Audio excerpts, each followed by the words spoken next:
The number of faculty in post-secondary institutions are broken down by race, and in 2018 we found the counts by race to be the following. And as you can see, we have the different categories of this variable, as well as how many we found within those categories.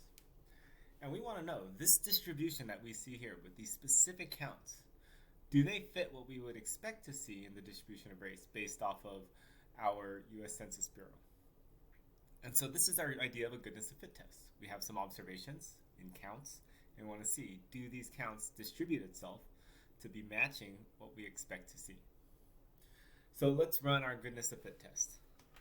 So first thing we want to do is write our hypotheses. And remember, our hypotheses can be written in two ways, but I'm just going to stick with the one in words, where our null hypothesis is essentially saying that, yes, it does match, right? We're not seeing anything significantly different or going away from this, so we're going to assume that these match. So the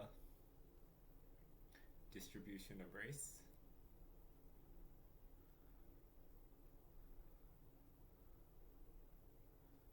matches the expected distribution from the US Census Bureau.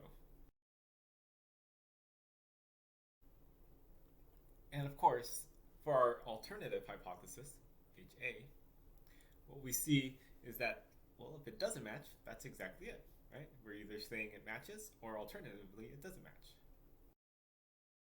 So again, when we're trying to see if a situation like this, where the counts match the distribution, then this is going to be a chi-squared goodness of fit test, which sometimes we abbreviate as chi-squared using the symbol, and then GOF for goodness of fit. So how do we run this using our specific calculator? Let's open up ArtofStat. And as we scroll down, you're going to see that at the end, where we're comparing several groups, we're going to use the chi-squared test here.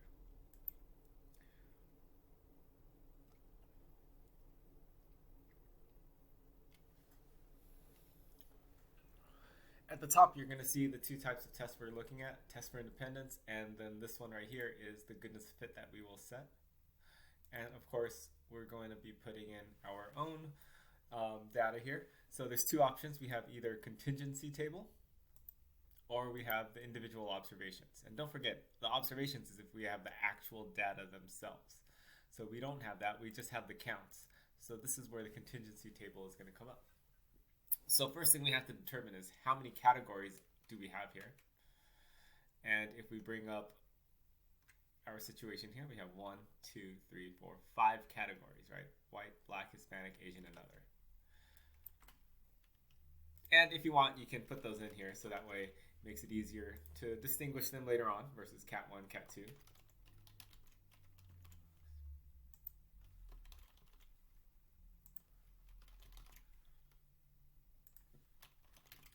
And then notice it's going to ask for the counts, meaning how many did we actually observe. And so on this situation, we're going to put in these values here. So typing those in for each one of these.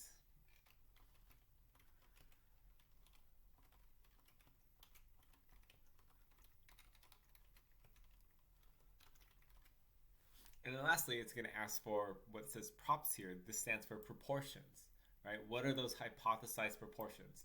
So this goes back to how we could have written it, where we define every single proportion. But since we're just saying matching the percentages from our expected distributions, that's basically what we're saying, is can we write those distribution in? So if you look back at the data that we have,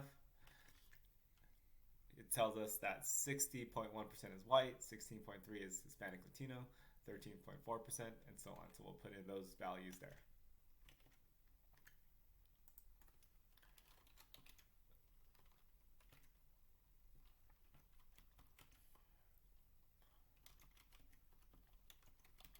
So you can put them in as either percentages or as proportions, and it's up to you.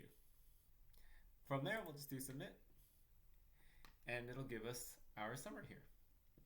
So as we can see, it puts together, again, our observed counts, what we typed in, And it puts together our proportions. So you'll notice that it took all those percentages and turned them into decimal versions of those proportions already, which add up to 1. And then for the expected counts, basically this did the calculations for us. If we have a total of 757,527 people and we expected 60.1% of them, it did the calculation for us and says that we would expect to see 455,273.7 whites. And it did that for every single category here.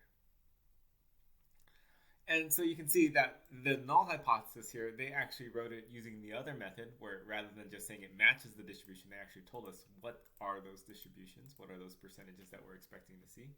But what are the things we want to report, again, are the test statistic and the p-value.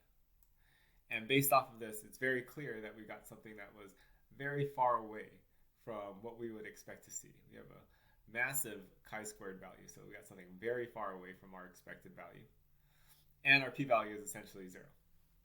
So we will copy and paste this into our work. And so what can we do with this now that we have this information? Let's go ahead and compare it to our level of significance. And in this case, it didn't actually tell us to use a specific level of significance, so I'll just compare it to the standard 0.05. So in this case, we will write our conclusion.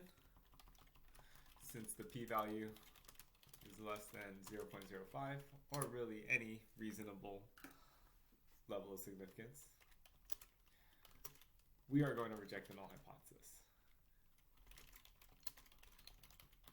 Essentially, this p-value is telling us our observed results are very, very unlikely to see if this percentage was actually true. So we're going to reject this percentage here. And so what is this? Is there is sufficient evidence to show that the distribution of race among post-secondary faculty do not fit the distribution of our country.